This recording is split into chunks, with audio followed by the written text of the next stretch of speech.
May Jollibee ako, binili ni nanay. Nasaan na kasi Bebang tsaka sa Iska?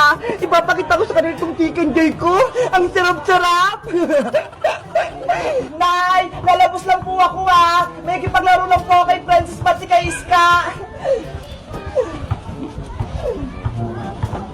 Ay, si Bebang! Lumabas na ng bahay nila! Bebang! Si Princess! Paparating na! Bebang! May papakita ko sa'yo! Ano yan, Princess? Charan! Ito ho! May baon akong Jollibee! Chicken Joy! Wow! May Jollibee ka, Princess! Ang sarap niyan! Binili to ni nanay kasi naglinis ako ng bahay. Ito daw yung premyo ko. Madami bang laman ng box, Princess? Oo, madami to. Para bibigyan ko rin kayo ni Iska. Pakinggan mo. Pati kami, may Jollibee. Ang saya-saya. Syempre naman, di ba? Magkakaibigan tayo. Kaya, mag-share ako ng blessing sa inyo. Yay! Makakatikim ulit ako ng chicken joy. Mamaya kainin natin to, ha? Nasaan na kaya si Iska? Wala pa rin siya. Siguro naliligo pa yun. Antayin na lang natin siya, Bebang. Doon o, sa tindahan na Aling Sonia. Sige, umupo muna tayo doon.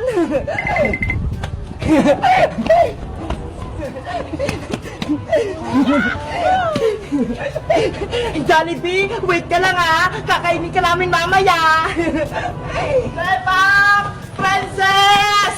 Ay, Siska! Paparating na! Wow! May alaga siyang aso! Lucky! Halika na! Maglaro tayo doon! Iska! Anong pangalan ng aso mo? Siya si Blacky, Princess! Alaga ko tong aso! Inampun ko sa kapitbahay namin! Ang cute naman ni Blacky! Ang itim-itim niya! Para siyang uling! Nagulat kayo, no? May alaga akong aso! May surprise pala ako sa'yo, Iska! Ito, may Jollibee ako! Wow! Jollibee! Dahil kumpleto na tayong tatlo, magmimerienda tayo ng Chicken Joy! Chicken Joy! Chicken Joy! Chicken Joy! Gusto ko ng Chicken Joy! Gusto ko ng Chicken Joy! Excited naman kayo? Wait lang ha! Bubuksan ko lang tong box!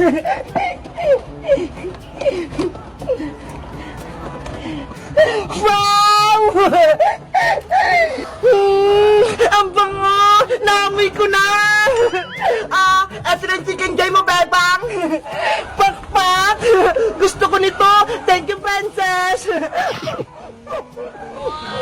Sa'yo naman pong isa, Iska! Pakpak din! Salamat!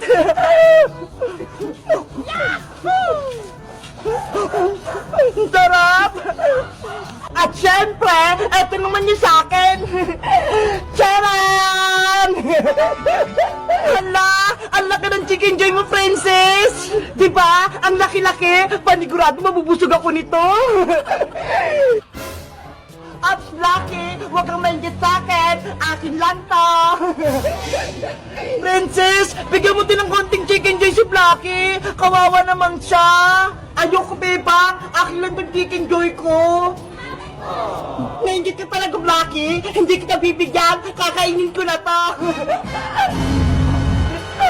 Ay! Yung Jollibee ko! Naku! Nahulog yung Chicken Joy ni Princess! Ay, Blacky! Chicken Joy ko yan! Huwag mo kainin niya! Madumi na yan, Princess! Kinagat na ni Blacky! Huwag mo na yan kunin! Chicken Joy ko yan eh! Binili sa akin yan ni nanay! Tapos ikaw lang yung kakain! Ayaw mo kasi siyang bigyan, Princess eh! Ayan tuloy! Inagawan ka na ni Blacky! Blacky!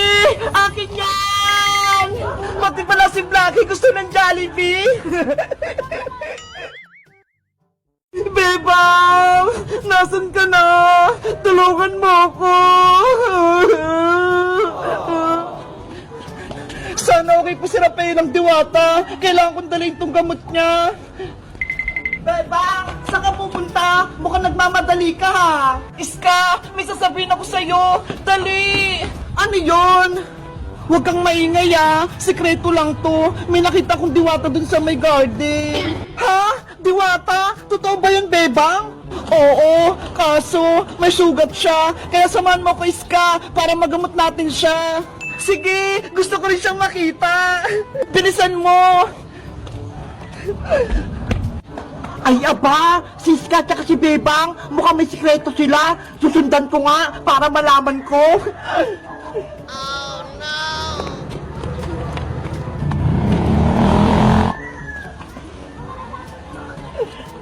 Bebang! Nangina na ako! Wala na akong lakas! Tulungan mo ko! Rafaela, nandito na ako. Okay ka lang ba? Masakit yung katawan ko, Bebang, dahil sa sugat ko. Huwag kang mag-alala, Rafaelang Diwata. May dala na akong gamot. Ito ho. Bebang, totoo nga. May diwata sa garden. Sabi ko sa'yo, Iska siya si Rafaela, diwata ng mga nuno sa punso. Hello, Rafaela. Ako pala si Iska, kaibigan ni Bebang. Kinagagala kitang makilala, Iska. Ako din, masaya akong nakilala kita. Dito nagpunta sila, Bebang, sa may garden. Sisilipin ko nga sila. Ang sakit na ng sugat ko! Lumalala na! Ano yun? May diwata silang kasama! Totoo ba yan? Rafaela, akin yung mga sugat mo! Gagamutin ko na! Ito, Bebang!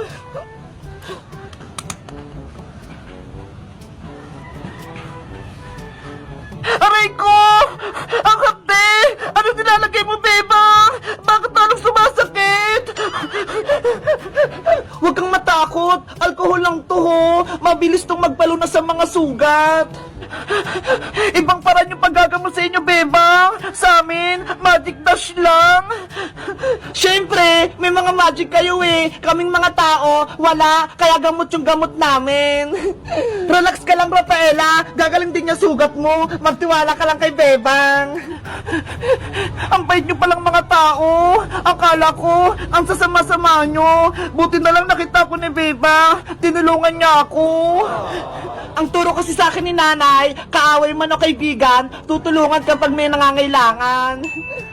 Kunyari lang naman niya si Bebang Ako nga, kaaway niya Pinakain niya ng Graham na may kalamansi. Last na to, Rafaela. Didiktan ko lang ng Band-Aid dyan sugat mo.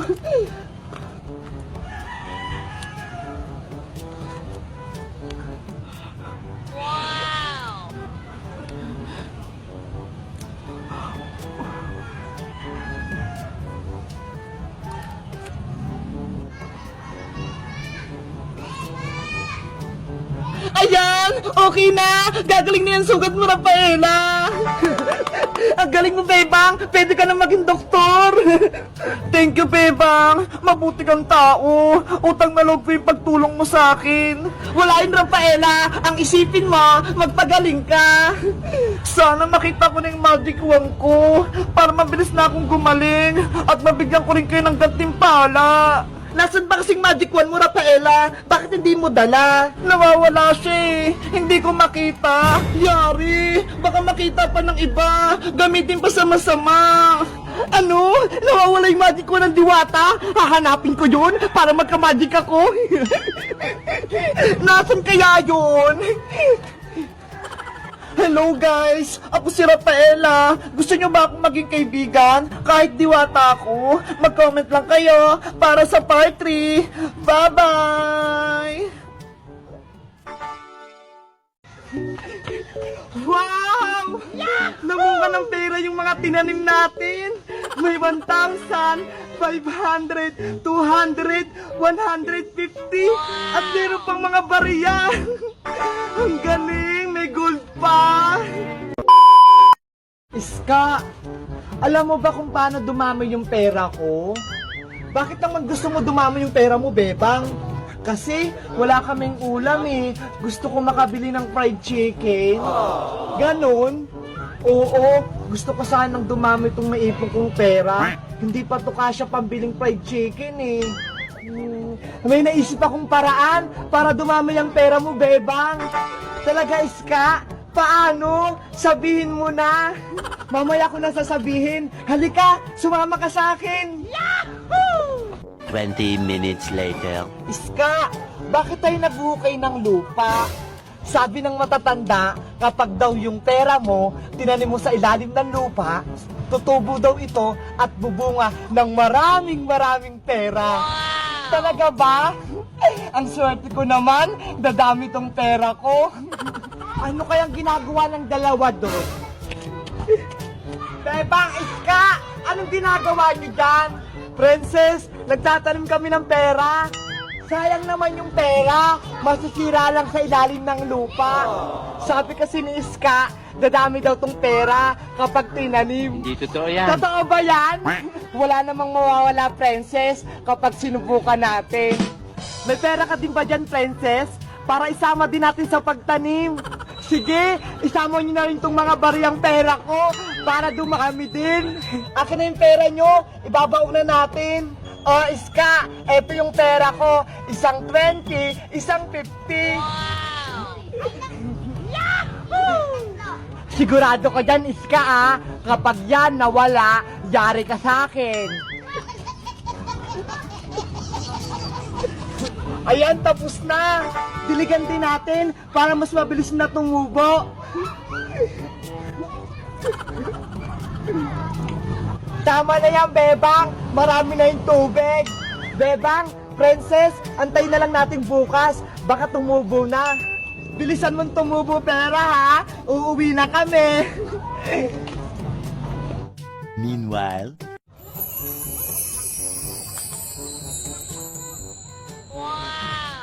tomorrow for sure. Hala, ang ganda ng araw. Magandang araw, Bebang. Magandang araw din sa'yo, Princess. Bebang, Princess, puntahan na natin yung tinanim nating pera kahapon. Ayaw nga pala. Baka tumubo at namunga na yung pera natin. Excited na ako magkapera. Tara na, baka maunahan pa tayo. Bilisan mo, Bebang.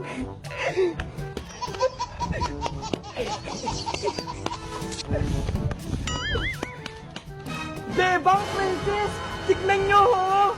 Wow! Ang daming bunga, puro pera, nakakatuwa. May 1,000, 500, 200, 150, at meron pang mga bariya. Pwede na ba tayo mamitas ng pera para makabili tayo ng pagkain? Gutom na ako. Kunin na natin, mukhang hinog na sila. Okay, pipitas na ako. Akin na to lahat na perang papel. Oh no! Princess, magtira ka naman. Piniso nga lang yung tinanim mo, di ba? Bakit? Pera din naman yung piso, ah. Huwag na kayong mag-away dalawa. Hati-hati na lang tayo para walang lamangan. Si Princess kasi Iska, gustong kunin lahat ng pera. O, ayan, Bebang. Sa'yo na lahat ng natira. Nagre-reklamo ka na naman. Ano yan? Puro barya na lang tinira mo?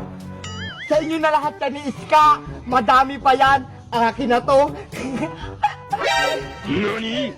Hoy, Princess! Bigyan mo rin kami ni Bebang! Princess, bumalik ka rito!